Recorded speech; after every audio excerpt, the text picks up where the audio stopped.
স্বাগতম আজকের বাংলা নিউজে। শুরুতে দেখবেন সংবাদ শিরোনাম, এরপরে দেখবেন সম্পূর্ণরূপে বিস্তারিত। এবার জাতিসংঘ থেকে এলো শেখ হাসিনার জন্য বিশাল সুসংবাদ। এরপর দেখবেন রাষ্ট্রপতি এবং সেনাপ্রধান ওয়াকারুজ্জামানের বৈঠক, আওয়ামী লীগ নিষিদ্ধ প্রত্যাহার করল। এরপর দেখবেন দেশ ছেড়ে পালালো সমন্বয়ক এবং এনসিপি নেতারা। জুলাই মাসে যারা পুলিশ হত্যা করেছে তাদের সবার শাস্তি হবে বললেন স্বরাষ্ট্রমন্ত্রী সালাউদ্দিন আহমেদ। এরপর দেখবেন সংবিধান বদলালে দেশের অবস্থা ভয়ানক হবে, যা স্বাধীনতার বিরোধী বললেন বিএনপি নেতা আমির খসরু। এরপর দেখবেন গত নির্বাচনটি পুরোপুরি অবাধ এবং সুষ্ঠু হয়নি বললেন মেজর অলি আহমদ। এবং সর্বশেষ দেখবেন শেখ হাসিনা আসলে সবার আগে সমন্বয়কদের বিচার হবে বললেন সাইমা ওয়াজেদ পুতুল। এতক্ষণ শুনলেন সংবাদ শিরোনাম, এবার দেখবেন সম্পূর্ণরূপে বিস্তারিত। জুলাই মাসে যারা পুলিশ হত্যা করেছে তাদের কাউকে ছাড় দেওয়া হবে না, প্রত্যেককে আইনের আওতায় এনে কঠোর শাস্তি নিশ্চিত করা হবে বললেন ও স্পষ্ট কঠোর বার্তা দিয়েছেন স্বরাষ্ট্রমন্ত্রী সালাউদ্দিন আহমেদ। তিনি বলেন, রাষ্ট্রের আইন শৃঙ্খলা রক্ষাকারী বাহিনীর উপর হামলা বা হত্যার মতো ঘটনা কোনোভাবে গ্রহণযোগ্য নয় এবং এ ধরনের অপরাধের সঙ্গে যারা জড়িত তাদের বিরুদ্ধে সর্বোচ্চ কঠোরতা প্রয়োগ করা হবে। যদিও ইউনূস সরকার এর বিচার করেনি, তবে আমরা এর বিচার করতে যাচ্ছি। পুলিশ তো মানুষ, তারাও কোটা আন্দোলনের শহীদদের মতো মারা গিয়েছেন, তাদের অবশ্যই খুনিদের বিচার করতে হবে।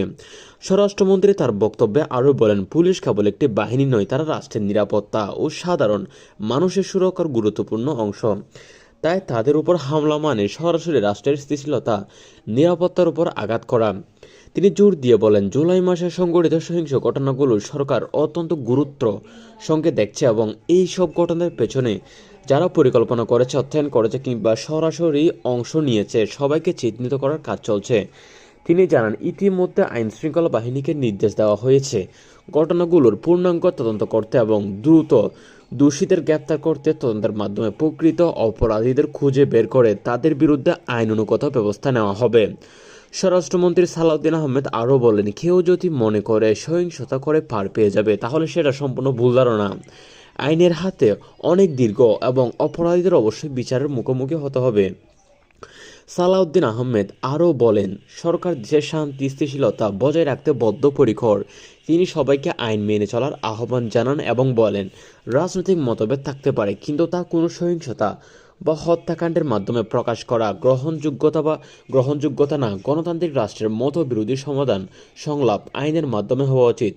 উল্লেখ্য, 2026 সালে জাতীয় নির্বাচনের পর বিএনপি থেকে স্বরাষ্ট্রমন্ত্রীর দায়িত্ব পেয়েছেন সালাউদ্দিন আহমেদ। দায়িত্ব গ্রহণের পর থেকে তিনি আইন শৃঙ্খলা পরিস্থিতি স্বাভাবিক রাখা, সহিংসতা দমন এবং অপরাধীদের বিরুদ্ধে কঠোর অবস্থান নেওয়ার কথা বারবার উল্লেখ করে আছেন।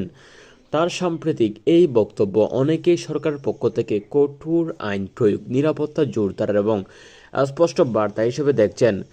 সব মিলিয়ে জুলাই মাসে সংঘটিত পুলিশ হত্যার ঘটনাকে কেন্দ্র করে স্বরাষ্ট্রমন্ত্রীর এই কঠোর অবস্থান দেশের রাজনৈতিক নিরাপত্তা পরিস্থিতি নিয়ে নতুন করে আলোচনার জন্ম দিয়েছে। এখন সবার নজর রয়েছে তদন্ত কত দ্রুত এগোয়, দোষীরা কত দ্রুত আইনের আওতায় আসে এবং সরকার ঘোষিত কঠোর অবস্থান বাস্তবে কতটা কার্যকর বা বাস্তবায়িত হয়। কারণ জুলাইকে স্প্লিট করে গত 2 বছর ইউনূস সরকার অর্থাৎ অন্তর্বর্তীকালীন সরকার ক্ষমতা ছিল, তারা কিন্তু কোনো পুলিশ হত্যার বিচার করেনি, শুধুমাত্র জুলাই হত্যাকারীদের বিচার করেছে, যেখানে অনেক পুলিশ নিরীহভাবে ফেঁসে গিয়েছেন। তাই সালাউদ্দিন আহমেদ স্পষ্ট বলেন, এবার কিন্তু তা হবে না, অর্থাৎ এবারে কিছুটা পরিবর্তন হবে, পুলিশের খুনিদেরও বিচার হবে।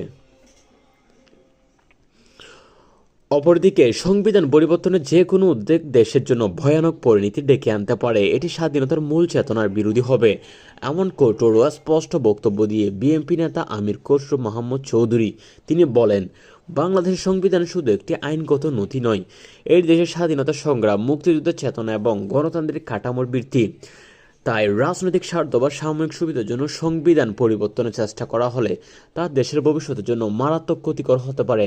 আমির খসরু আরও বলেন, সংবিধান এমন একটা দলিল যা রাষ্ট্রের মৌলিক কাঠামো, নাগরিক অধিকার এবং গণতান্ত্রিক ব্যবস্থার ভিত্তি নির্ধারণ করে। এটা পরিবর্তন করার আগে জাতীয় ঐক্যমত, জনগণের মতামত এবং সাংবিধানিক প্রক্রিয়ার প্রতি পূর্ণ সম্মান দেখানো জরুরি। তিনি সতর্ক করে বলেছেন, যদি কোনো এক পক্ষ একতরফাভাবে সংবিধান পরিবর্তনের চেষ্টা করে তাহলে তা দেশের রাজনৈতিক স্থিতিশীলতা নষ্ট করবে এবং জনগণের মধ্যে গভীর বিভাজন তৈরি করতে পারে।